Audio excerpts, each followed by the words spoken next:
Hi, I'm Layla Mullo. I'm one of the presenters today. I'm a first-year master's in public policy student, and I want to thank all the candidates again for joining our class.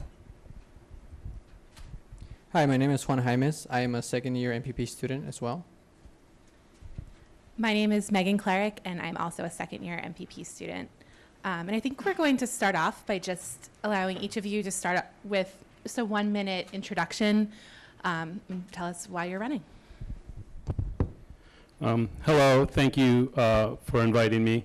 My name is Ali Ramlawi, and I was born in Detroit. I grew up in Livonia.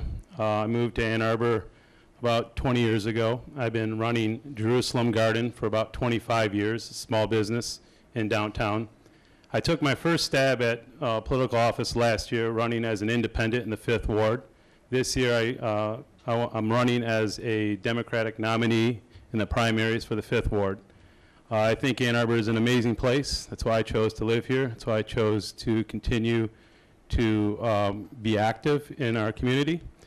And I believe we need more voice and more views and more diversity on City Council. As a small business owner, I know the challenges we all face as employees and employers, and I think I'd be a big asset to City Council, and I look for everyone's support come August 7th. Thank you so much for having us here today. Questions for all candidates. What is the best way to increase the availability of affordable housing in Ann Arbor? Do you think the city should enact the affordable housing plan to increase economic diversity in Ann Arbor? And we can start. Thank you, and I'm glad this is a question that was brought up. It's a huge problem. In fact, I brought it up to our former mayor about 12 years ago. I saw this canary in the coal mine a long time ago. I'm an employer, and the biggest problem we have is finding people who can afford to live in Ann Arbor and work in places like mine, places at the hospital, teachers, et cetera, bus drivers. So we do need to tackle this. But we also need to be honest about it.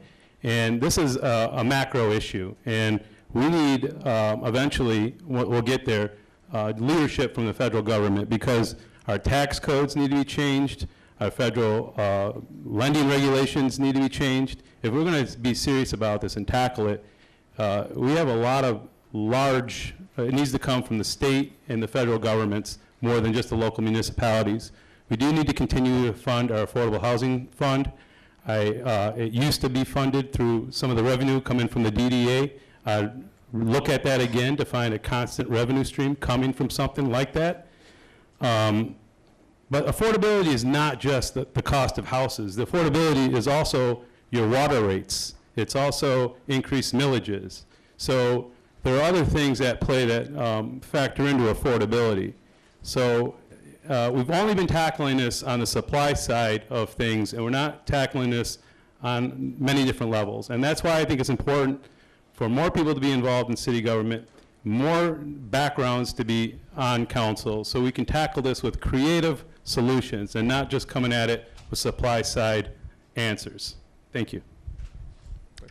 So for all candidates again, in your opinion, is the city of Ann Arbor doing enough to protect residents from federal immigration enforcement?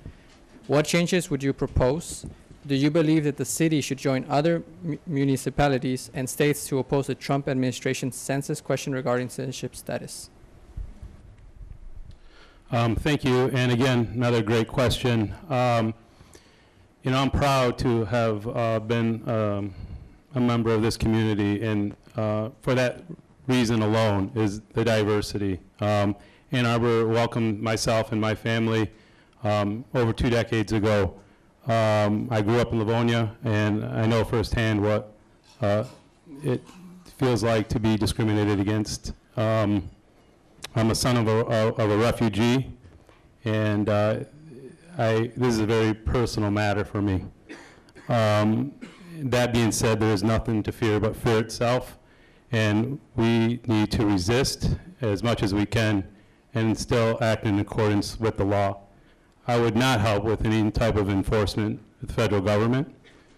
I think we need to get behind NGOs and help them in whatever form we can, and stay within the laws. I would stop short of calling ourselves a sanctuary city. I think that'd have ramifications, big ramifications, and not much upshot. I think everyone in this room knows where we stand as a community, and we continue to fight against these hateful ideologies that are permeating our country, and we're seeing it in our city now. There's been a lot of reports of hate crime, swastikas showing up in neighborhoods where they never showed up before. It's really disturbing, but we need to, just resist and be aware and continue to be welcoming. As for the census question, if it stays on the census form, I urge everybody, whether you're a citizen or not to answer it. Just leave that question blank. Okay, so we're going to switch topics and move on to transit. And you can take this question, and this is for all candidates. How do you plan to implement multimodal transit? Particularly, do you believe that a transit plan should include Washtenaw and Wayne counties moving forward with the regional transit system? Another great question on transportation. I mean, we spend about 23% of our income on transportation. And so to tackle this unaffordability issue is to also address transportation. As an employer, I know it'd be a lot more beneficial for us to be able to attract people who live 20 and 30 miles away who don't have to drive and who don't have to park and pay for parking and the hassles with driving. So I have supported all the millages when it comes to regional transportation. I've supported the extended AATA millage. I've supported the RTA millage. Unfortunately, the folks in Macomb County don't believe as strongly as we do. And if we do revisit it, hopefully we can just make it either 2 or 3 counties, get the people that are on board who have progressive ideas and thoughts, and get something, because we are decades behind in this, because we are the motor city, and we are in the shadows of the automobile.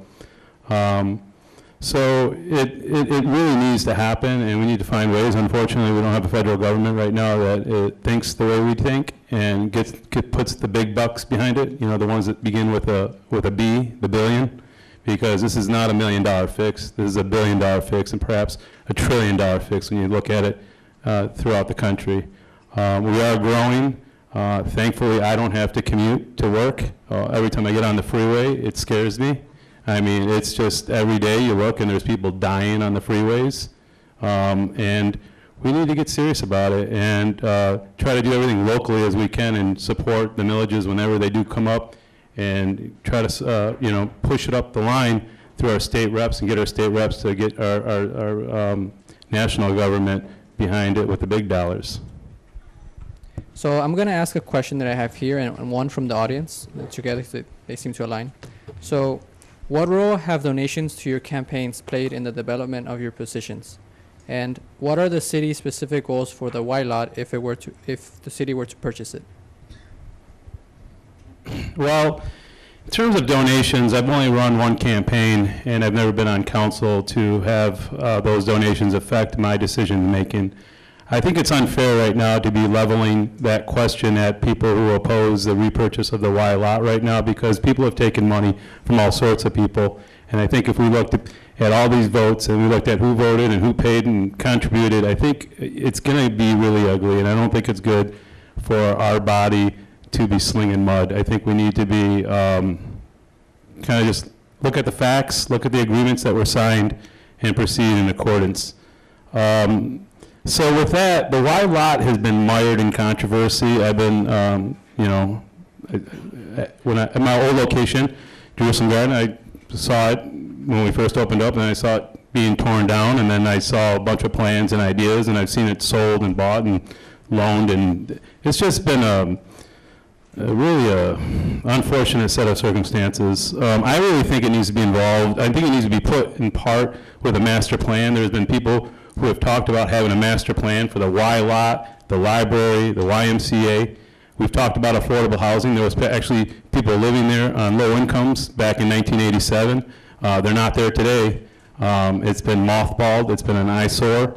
I think the original agreement to sell it to Dahlman was a bad agreement. I think when you have to stipulate the fact that you're going to be buying it back in 5 years if nothing happens, it tells you right there there's lack of trust, lack of faith. And I think we should have probably not gone into that deal to begin with, and now we're faced with more litigation. So that's my 2 cents. Okay, we have one last question, and this is from the audience. It says, thank you for coming to speak today. I am a representative of Washtenaw Youth Initiative, an organization devoted to decreasing gun violence and increasing access to mental health resources. In the wake of low counselor-to-student ratios, children having heightened access to guns, and Congress cutting funding to education and mental health, how do you plan to support the youth of Ann Arbor in the pursuit of safe education? And we'll start with Mr. Hooding, do the reverse of what we just did. Wow, I wish we had more questions, to be honest with you.